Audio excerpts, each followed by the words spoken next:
Hello, algebra students. Mr. Lawrence here, and I should say this is only for my level 2 students. Yeah, second period, seventh period, and eighth period. This video is especially for you and your test.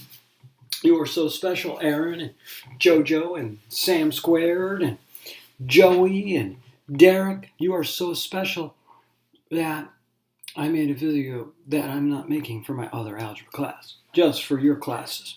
All right, let's take a look at what's going on here. This is the first video. There'll be two videos, actually.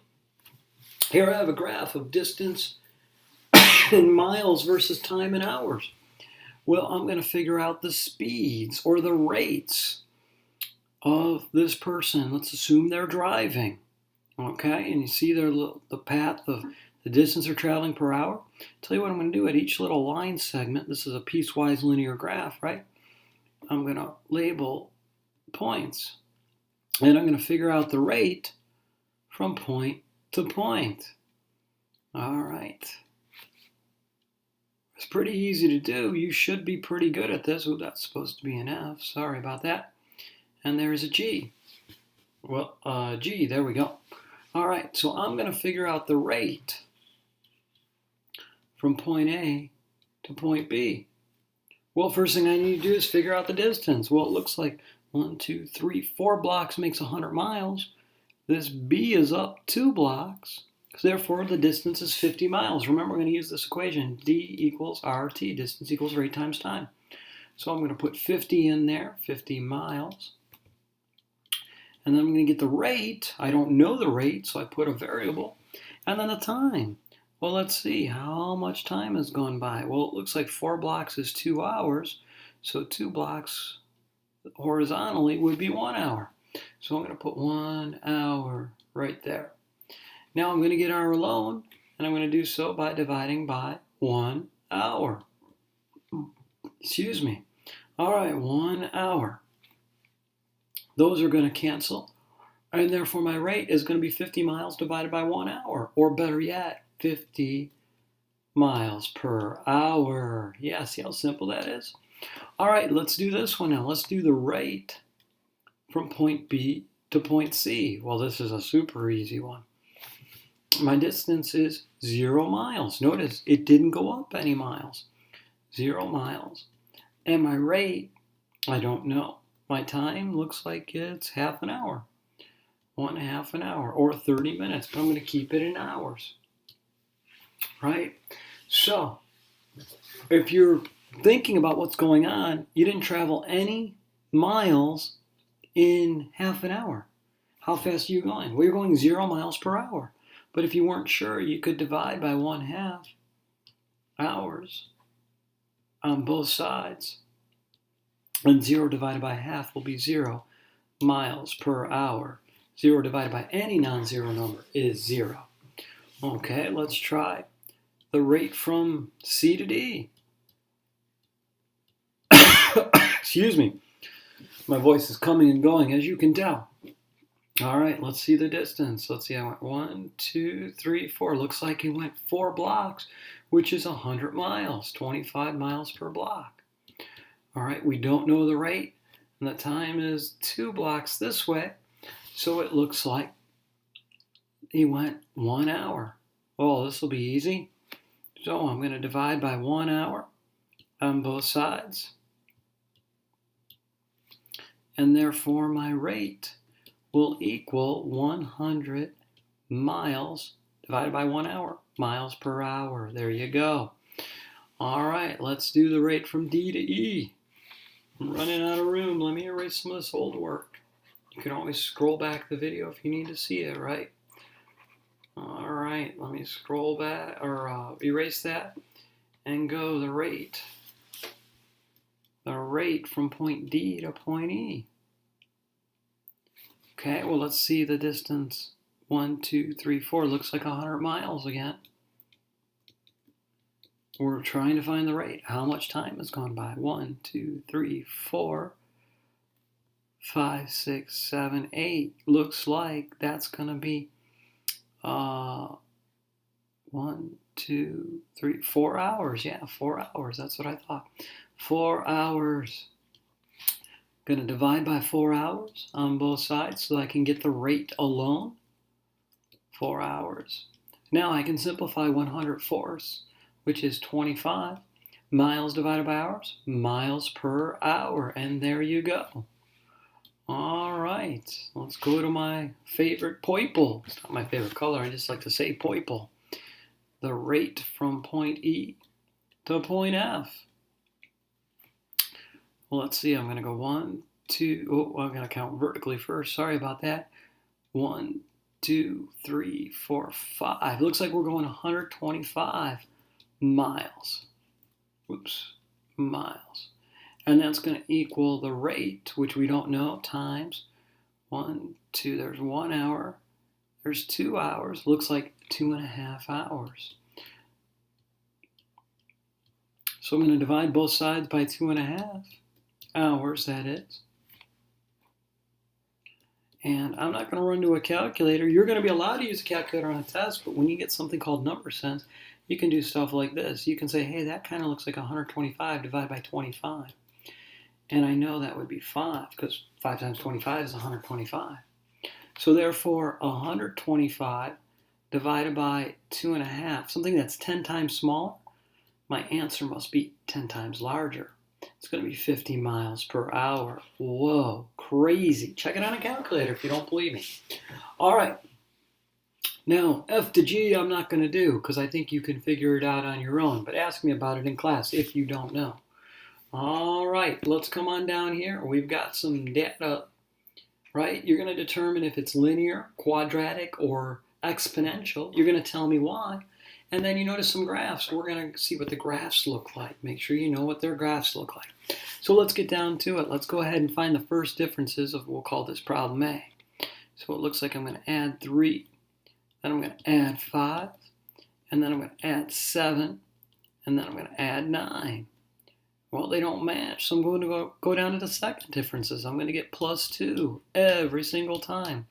That means this is a quadratic pattern. Remember, you've got to explain why. Because the second differences are constant. There's your reason. The second differences are constant. Did you catch that, Ryan? The second differences are constant. Yeah, Ezra, that's what I said. All right, let's see what the graph looks like. It's quadratic. Do you remember? A quadratic is going to look something like a U. It's called that parabola. Now let's see here. We're going to go 1, -9. Okay, down there. We're going to have 2 at -6. 8, 7, 6. 3 is going to be at -1. Okay, 4 is going to be at 6. 1, 2, 3, 4, 5, 6. 5, 15, I'm not going to worry about graphing because it's going to go way off the graph. Now, it's kind of hard to draw. It's going to do something like this. Okay? Now, there's going to be another part of it. You're not going to see it in this graph, but because it is quadratic, you know that at some point it's going to loop around and have a symmetrical partner over on the other side. On paper, it's a lot easier to do. It's very difficult to draw this with the airliner, but it's going to be a U shape, a parabola. All quadratics end up being parabolas. Okay, let's go find the first differences on this one here. We'll call it problem B. So it looks like it's going +3. One that's going +3 again, and then +3 again, and then +3 again.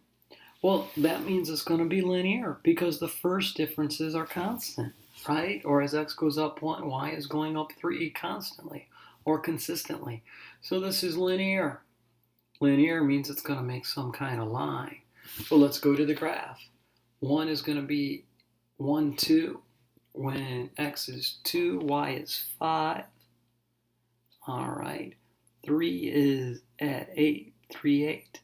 4 is at 11. I'm going to guess it's about there. I'm not going to do 5, 15 again because it's going to go off the graph. Excuse me. All right, there you go. You're going to get a line something like that. Of course, that's not really a line until I put an arrowhead on the other end. So I think I'll do that, and I'll even change the color while I'm at it. Let's go with the start, make it an arrowhead. Let's make it a little bit thinner, and we will make it a different color so it stands out. And there you go. It's a linear function. It produces a line. The reason it's linear is because the first differences are constant. All right, let's go one more time here. Let's go with the first differences and go plus 2, and then plus 4, and then plus 8, and then plus 16. Hey, wait a minute. These are changing by times 2, right? Times 2 every time. Well, that means that this is exponential. It could be times 2, times 3, times a half. I forgot how to spell. Exponential. There we go. It's exponential. Exponential graphs look like that quarter pipe thing we talked about a little bit. It's been a little while. All right. Exponential. The reason it's exponential is because the differences are being multiplied by a constant factor. Times 2 every time. So let's see. We're at 1, -8. So 1, -8 is right there. 2 is at -6. So it should be right there. 3 is at -2. All right. 4 is at +6. 1, 2, 3, 4, 5, 6. And 522 I'm not going to graph. And I know because it's exponential, it's going to do something like this. And again, it is very difficult to graph these big curves using the airliner. But that is an approximation, okay? It's pretty close, all right? So you're looking for something going like that. Notice on the exponential, it won't curve back up and make the U. It's more like a quarter pipe. All right, the last thing we're going to include in this video is number systems. I'm going to go over it again. I went over it in the video the other night. We're going to go over it again. All right, remember, what do you start counting with? Well, I start with 1, and then I go to 2, and then I go to 3, and then I go on forever. And these are called the natural numbers. The natural numbers, okay? Now, once I know the natural numbers, maybe I'm a little kid eating my cookies Mommy gave me. I'm 2 years old. And I eat my 3 cookies Mommy gave me, and other than some of you who are greedy and say, I want more, you're going to say, excuse me, you're going to say, all gone, right? Didn't you say that as a little kid? All gone. Or Mommy said it, and then you'd repeat it. What were you really saying? Well, you were talking about 0. You were talking about the value of nothing. 0 cookies. And then, of course, 1, 2, 3. Okay, watch a little kid play a board game like a kindergartner. They often will count the space they're on as 0 to help them count properly. All right, those are your whole numbers. Your whole numbers include 0. Now you got a little bit older and you started to borrow money off of Mom and Dad. Well, you had some negative situations. You owed Mom and Dad money. The negative of the whole numbers came in, like -3, -2, -1, 0, and then 1, 2, 3. Maybe you're making a little money. And these are the integers. These are the integers, okay? The integers are the whole numbers and their negatives. All right, then perhaps you started to learn about fractions and decimals. That's where the rationals come in. Remember, the rationals include fractions that can be written as a quotient of 2 integers. Okay, so like 1/2, -7/3, 2/5. Okay, they also include decimals that end, like 3.5 or 6 71/100ths. They include decimals that repeat, like 3.3 repeating, or -10.145 and the 4/5 repeats. Those are your rationals. Now, 1 is included in there.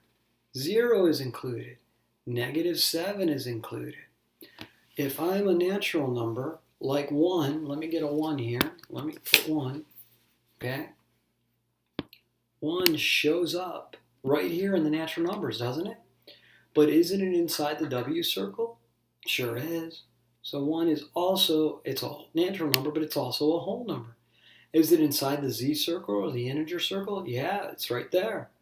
Now you don't see it right now in the rational numbers. It would be impossible to write every single rational number, but am I inside the blue oval or blue circle? Sure I am.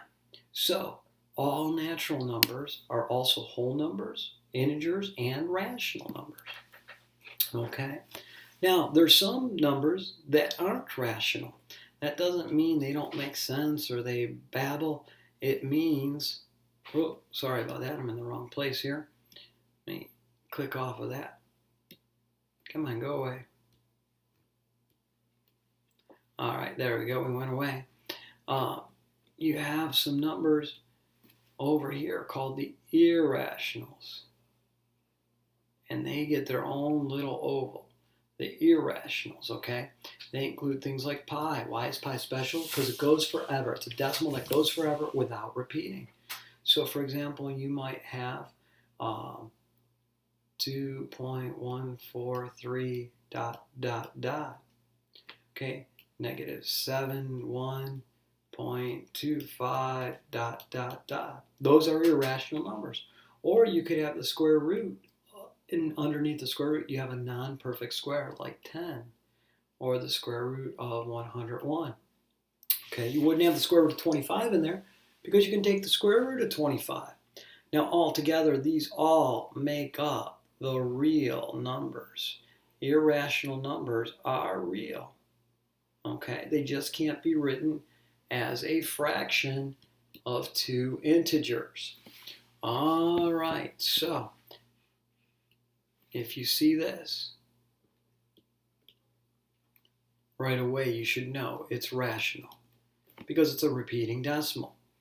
Okay, if you see this,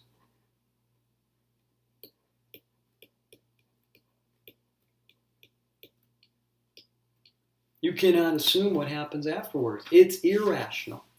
If I give you the square root of 12, is 12 a perfect square?